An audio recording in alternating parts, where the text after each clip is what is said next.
पठान मुआशरा जरगे पर चलता है। ये वो रिवायती निज़ाम अदल है जहां बुजुर्ग बैठकर इंसाफ करते हैं। ना अदालत, ना वकील, ना तारीखों का चक्कर।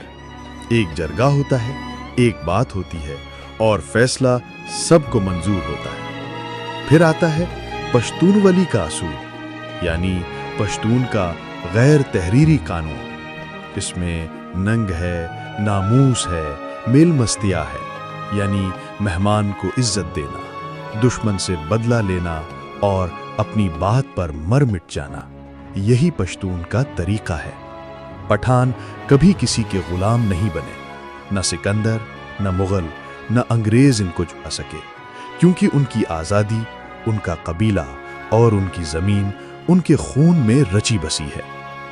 यही वजह है कि पठान जब पहाड़ों में हो तो शेर होता है, जब जरगे में हो तो दाना बुजुर्ग, और जब मेहमान आए तो अपने दुश्मन को भी इज्जत से बिठाता है।